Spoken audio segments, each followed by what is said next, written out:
Defence का तैयारी कर रहे हैं उसको सर्जरी ना करके एमुलेशन कराना चाहिए, ऐसा ही। तो मेरा केवल और केवल ये मानना है कि जो इंसान डिफेंस की तैयारी कर रहे हैं या किसी भी तरह की मेडिकल एग्जामिनेशन की तैयारी कर रहे हैं, उनको मेरे हिसाब से तो स्कारलेस काम होना चाहिए। फ्रेंड्स, आज मैं आपको वेरिकोसील के एक ऐसे पेशेंट्स की रियल स्टोरी बताने जा रहा हूं कि जिसका सपना था कि मैं एक आर्म फोर्स में जाऊं और आर्म फोर्स में के मेडिकल एग्जामिनेशन तक वो पहुंचा भी, और वहां से कैसे क्या घटित हुआ, कैसे वो बाहर हुआ और उसके बाद क्या हुआ, ये मैं पूरा बताने वाला हूं। इस वीडियो में मैं आज आपको ये भी बताने वाला हूं कि उस पेशेंट ने कैसे अपने पहले कौन सी सर्जरी करवाई, उसके बाद क्या हुआ, फिर मेडिकल एग्जामिनेशन में गया तो उसकी वहां पे क्या उसका देखा गया, और उसके बाद फिर वो हमारे पास आया तो हमने उसको कैसे ठीक किया या कैसे क्या किया और उसके बाद उसका क्या रिजल्ट रहा, इसके बारे में बताने वाला हूँ। लास्ट में मैं इस वीडियो में ये भी बताने वाला हूँ कि जो भी बच्चे आर्मी या पैरामेडिकल फोर्सेज या किसी भी तरीके से इस तरह की सर्विसेज में जाना चाहते हैं, उनको किन किन बातों का ध्यान रखना चाहिए। पेशेंट का एक्सपीरियंस भी इसमें आने वाला है।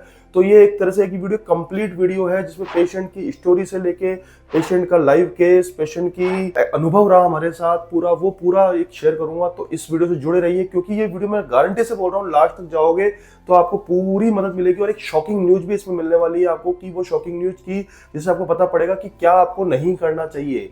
दोस्तों, मैं हूं डॉक्टर दीपक अग्रवाल, मैं जयपुर से हूं, मैं एक इंटरवेंशन रेडियोलॉजिस्ट हूं। तो दोस्तों, बिना टाइम गवाए मैं आता हूं पेशेंट स्टोरी पे कि क्या था। दोस्तों, ये पेशेंट करीबन 22 से 23 साल का एक लड़का था। करीबन 2023 के आसपास इसको शुरू से पता था कि मुझे आर्म फोर्स में जाना है बेसिकली। तो किसी एक रिपोर्ट में आ गया कि भाई इसको लेफ्ट साइड में ग्रेड 2 वेरिकोसील है, ग्रेड 2 वेरिकोसील है, जिसमें इसको किसी प्रकार के कोई सिम्टम नहीं थे, किसी प्रकार की कोई बाहर से इसको वेन दिखाई नहीं दे रही थी, बिल्कुल एब्सोल्युटली नॉर्मल था, कहीं को इसको कुछ फीलिंग नहीं था।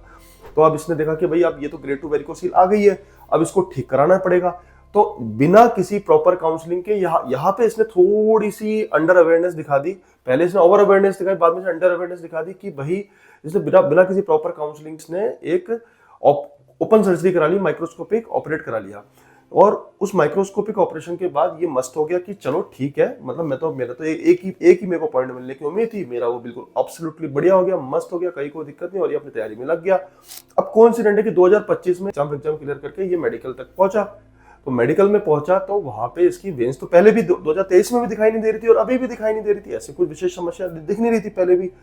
लेकिन अब हुआ क्या, यहाँ पे एक शॉकिंग न्यूज है आपके लिए, यहाँ पे एब्सोल्युटली शॉकिंग न्यूज है कि जो एग्जामिनर था वो वैसे देखा जाए तो अगर ये उसने देखा कि ठीक है, इट्स ओके, पर उसने जैसे देखा कि ये स्कार मार्क है, ये स्कार मार्क की फोटो मैं आपको इसमें दिखा रहा हूँ इसी पेशेंट की कि कैसा स्कार मार्क था, ये स्कार मार्क है।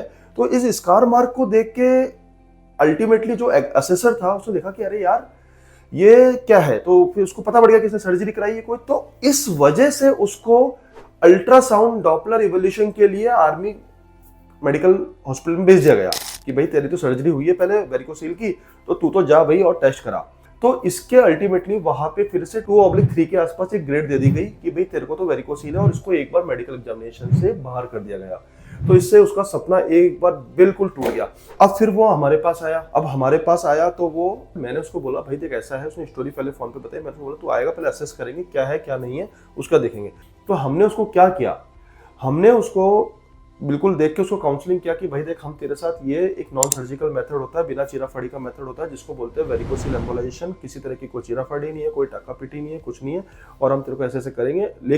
लेकिन मैंने उसको बहुत स्पष्ट किया कि मैं तेरे को सेलेक्ट होने की गारंटी दे नहीं सकता, क्योंकि तेरी वेरिकोसील किसी की स्टेज 3-4 हो, उसको तो बोलूँ कि तेरी पूरी ठीक हो जाएगी, लेकिन 2 ग्रेड वाली को मैं बोलूँ क्या कि यार, और वो भी पोस्ट ऑपरेटिव प्रोसीजर, जिसका ऑपरेट हो चुका है, इन्फ्लामेशन थोड़ा है और सब कुछ है, तो मैं उसको क्या बोलूँ कि क्या कमिटमेंट करूँ।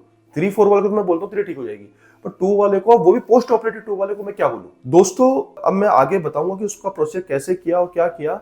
दोस्तों, हमने उसका जो प्रोसीजर किया था उसमें जैसे हमने पहले बताया कि उसकी काउंसलिंग हुई, पहले उसको असेस हुआ, और उसके बाद उसको हम जस्ट फॉर 1 दिन के लिए सुबह से शाम के लिए एडमिट किया, और एडमिट करके हमने उसका प्रोसीजर किया। हमने जांग पे एक सुई लगाई, जांग पे लोकल एनेस्थीसिया देके सुन करके उसके एक निडल डाली, और निडल से हमने एक एक्सेस ले लिया जिसको हमने फीमोरल वेन का पंचर लिया अल्ट्रासाउंड गाइडेड, और उसको हमने स्टिच सिक्योर कर ली।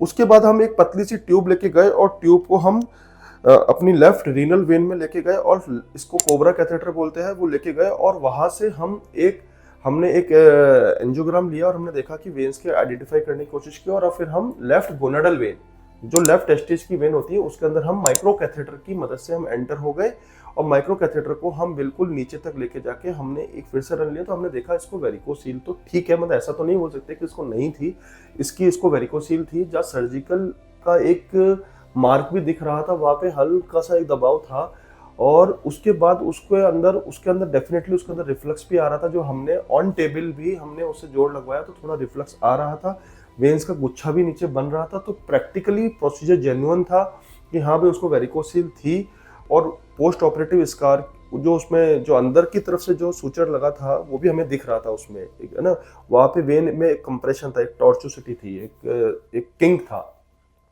तो हमने इसको क्या किया, हमने इसमें फिर अल्टीमेटली अपना ग्लू एम्बोलाइजेशन किया, ग्लू डाल के हमने इसको बंद किया। तो पेशेंट को डिस्चार्ज किया, पेशेंट डिस्चार्ज होकर हमारे पास है। ऑल्दो पेशेंट का एक्सपीरियंस तो कुछ खास हो नहीं सकता, पेशेंट को ना 2023 में सिम्टम थे, ना 2025 में थे, और ना अभी है सिम्टम, तो उसको कुछ खास सिम्टम्स नहीं थे, तो इसलिए उसका अनुभव इस टॉपिक पे नहीं था। लेकिन हाँ, उसका प्रोसीजर बहुत वेल हो गया। फिर हमने उसको वापस से अल्ट्रासाउंड पे देखा, तो वापस से अल्ट्रासाउंड देखने पे हमें लगा कि अरे बहुत बेटर, पहले जिस पोजीशन में उसको हम लेके गए थे और वापस दिया, तो हमने देखा कि ऑलमोस्ट बहुत बढ़िया हो गया है। हाँ, मैंने उसको ये जरूर काउंसलिंग किया कि जब तू वहाँ पे जाए और तेरे को दोबारा से इस टॉपिक को देख अटका, तो तू मेरे नोट्स दिखा देना कि मैं एम्बुलेशन करा के आ गया हूँ और ऐसा है, कोई चीराफाड़ी नहीं है बॉडी में, कुछ ऐसा है, और हमारी रिपोर्ट दिखा देना। और अब तेरा कोई भी अल्ट्रासाउंड करेगा तो तेरे को मैक्सिमम से मैक्सिमम उसको लिखना चाहिए वर्ड पोस्ट एम्बुलेशन या पोस्ट ऑपरेटिव स्टेटस, और स्लाइट प्रोमिनेंट वेन्स बोल सकते हो, लेकिन उसको एब्सोल्युटली वेरिकोसील नहीं है, बिल्कुल एब्सोल्युटली। तो दोस्तों ये, और इस प्रोसेस में किसी की कोई चीराफाड़ी नहीं हुई, कोई टाकापीटी नहीं लगी, थोड़े देर में पेशेंट डिस्चार्ज हो गया, कोई एनेस्थीसिया नहीं दिया गया, कोई उसको बेड रेस्ट नहीं बताया गया। 7-8 दिन में उसको बोला गया 7-8 दिन में तू रनिंग कर सकता है, तेरी आगे की तैयारी कर सकता है। दोस्तों इसी का मैं एक पेशेंट का अनुभव क्या रहा वो मैं आपके साथ शेयर कर रहा हूँ, आप उसको कंटिन्यूटी में सुनिए। तो ये वेस्ट बंगाल से हमारे पास आए एम्बुलेशन कराने। आज सुबह ही हमारे पास, मेरे हिसाब से आप ही बताइए कि आप कब एडमिट हुए थे और कब डिस्चार्ज हुए?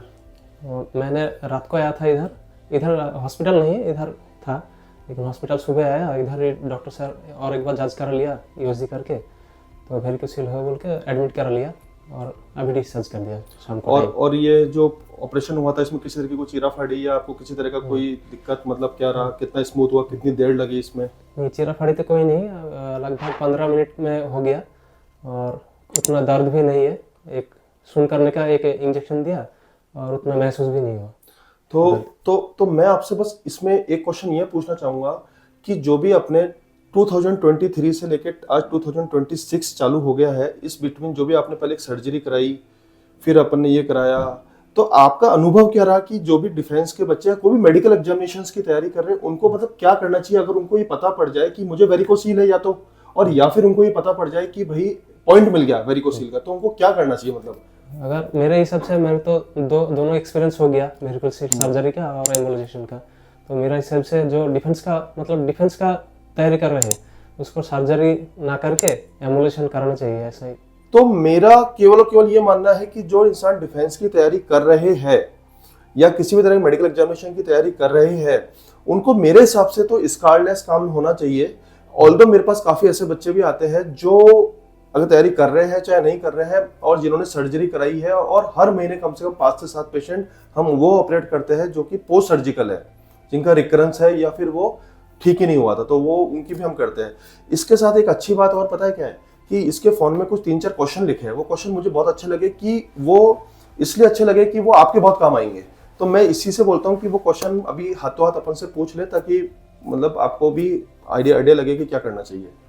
सर, एम्बुलेशन के बाद कितना दिन तक भारी काम नहीं कर सकते सर? मेरा मानना तो यह है कि एटलीस्ट 7 to 10 डेज आपको बहुत हैवी वर्क नहीं करना चाहिए, आप माइल्ड वर्क सारा कर सकते हैं। बहुत हैवी वजन उठाना या कोई मास्टरबेशन जैसी सेक्सुअल एक्टिविटी इस तरह की अवॉइड करनी चाहिए।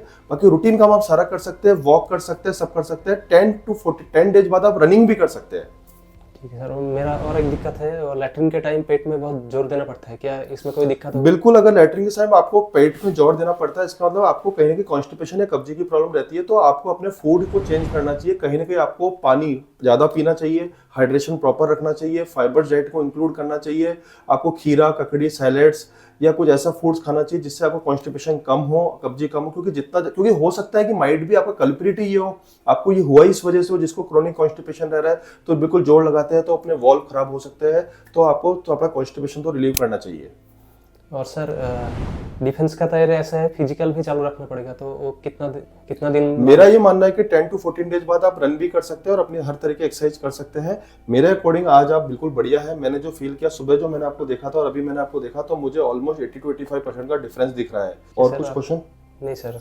तो मैं बस यही बोलूंगा कि इसके लिए कि ऑल द बेस्ट, कि ये बिल्कुल सेलेक्ट हो, क्योंकि एक्चुअली इसके साथ पता है क्या है, सारे डिफेंस के बच्चे सेम है, मतलब आप विश्वास करिए सारे सेम है। मतलब ये लोग बेचारे एक लोअर मिडिल क्लास बैकग्राउंड से होते हैं और कहीं ना कहीं बहुत मेहनत कर रहे होते हैं, सब लोग पार्ट टाइम का जॉब कर रहे होते हैं, घर को सपोर्ट कर रहे होते हैं और साथ साथ अपनी पढ़ाई, अपनी नौकरी के लिए भी प्रिपेयर कर रहे होते हैं। मैं बोल रहा हूँ they are the future of the country हर तरीके से। एक्चुअली क्या है कि वैसे जिस एज में उस हिसाब से भी फ्यूचर है, और जिस जॉब को ज्वाइन करने जा रहे हैं तो वैसे भी फ्यूचर है, तो इनको बेसिकली स्ट्रीमलाइन में आना ही चाहिए, ये इनका अधिकार है। तो मैं आपको केवल ये कहना चाहता हूँ कि आप बस अंदर घुसिए सिस्टम में और अच्छा करिए, देश के लिए अच्छा करिए, क्योंकि ये जब सब अच्छा होगा तभी देश अच्छा बनेगा। दोस्तों, वैसे मैंने इस वीडियो में कोशिश करके पूरा ही स्पेक्ट्रम एक ही में कवर किया है। मैं उम्मीद करता हूँ कि आपको बहुत मदद मिलेगी। जय हिंद, धन्यवाद।